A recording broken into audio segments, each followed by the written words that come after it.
It's obvious when you think about it, isn't it? We have a very special guest comedian now, ladies and gentlemen, from Norway. Please give a very warm welcome to Sebastian!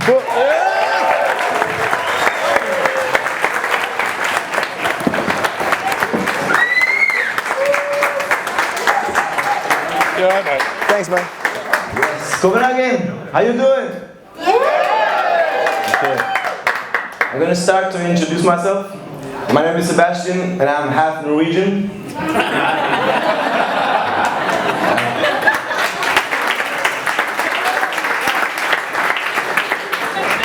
Now we covered the obvious. Let's talk about some fucked up things. Yeah, let's talk about my family. I come from a pretty dysfunctional family. My dad used to love reminding me that I lacked my arms and legs all the time. You know the joke, no hand, no cookie? I remember one time coming to kindergarten, I was going to be picked up in kindergarten, and my dad, he's like, the nannies working in the kindergarten, they were a little bit worried, because it was getting winter, and everybody was getting like, you know, good gloves.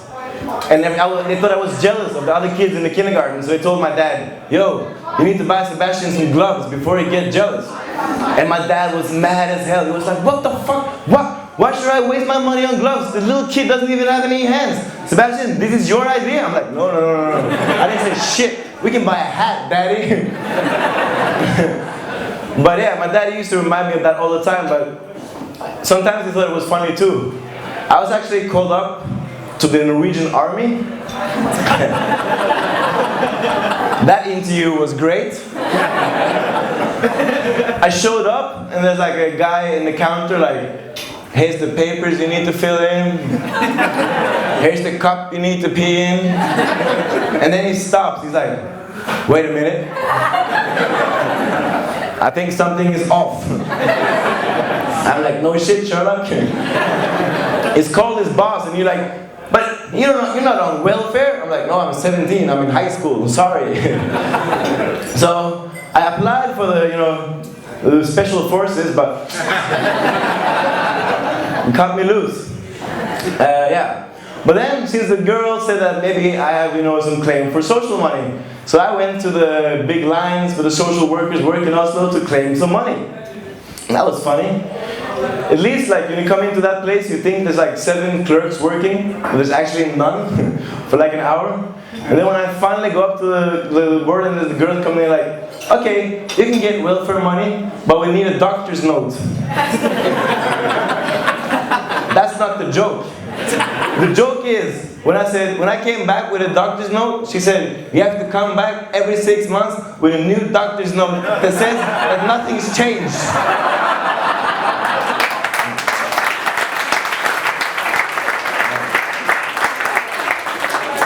I believe in miracles, but goddamn it. And then, after I was finished getting some welfare money, I thought, man, let's do some traveling. I want to see some countries, So I traveled Europe and want to move to Italy, so I drove a car through Europe. And it's funny, you find these little differences in the countries. You come to Paris and everybody thinks like, wait, we're totally in control. We can handle people in a wheelchair. But when you come to Paris, there's actually one stop on the metro system that is for handicapped. So I asked this guy, like, what do you want me to do? Is Paris underground? Your bag? What is cool? Then you come to Italy, and Italians are really cool because they help out. They're not prepared for shit, but they will help out. And I did a mistake of like, I wanted to live in Italy and learn the language. And I have a problem. I don't know if you know this, but Italians speak with their hands. So they thought I was like deaf the first 6 months. I was like, what? What? Motherfucker, move! What? Yeah.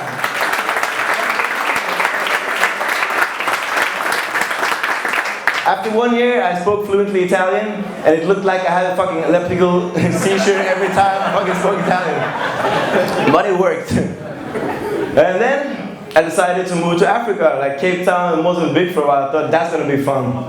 And the fun thing is, the difference between Africa and Europe, because like in Europe everybody's amazed of everything I do. He's like, look, he talks, he drinks, he flirts, he takes drugs. Oh my God. But in Africa, there's another they have another attitude towards it. They're like, you're just another brother with another problem, man. You want to impress me? Roll a joint, walk up some stairs. I don't know. That's it. But I kind of liked it, you know, to have more expected of me. Like in Norway, women be like, no, I get my brother to carry you up if I'm going home to a woman. There it's like, man, if you want to get with me, you better climb those 7 stairs. It's okay. It's okay. But the most funny story that happened in Africa was the first day I came to Cape Town. My friend was driving around showing me all his old friends in Cape Town. And we came up to an old mechanical place where his friend worked, and my friend jumped out of the car to greet him. And his girlfriend was carrying me behind him. And this guy thought to himself, and he waited 6 months to tell me this, but he's like, oh my God, that has to be the world's fucking ugliest baby ever. I had a cigarette in my mouth hanging out, my beard, and he was like, what the fuck do you do to your children in Norway? I know you're Vikings, but what the fuck? But this is the small differences that we like, you know?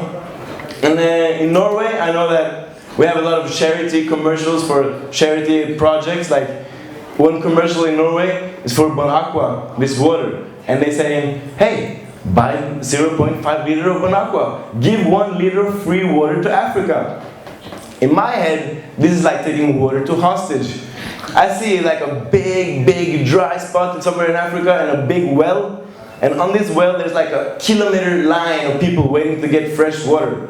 And in front of that well, there's this big African soldier with his M5 gun standing there protecting the water. And he has his smartphone on his shoulder. He's like waiting for a dumbass Norwegian to buy a Bon Aqua. Like, okay, you can have 1 liter of free water. That is not charity. That's taking healthy fucking water as hostage. Hey, Copenhagen, you've been a great audience. Thank you very much.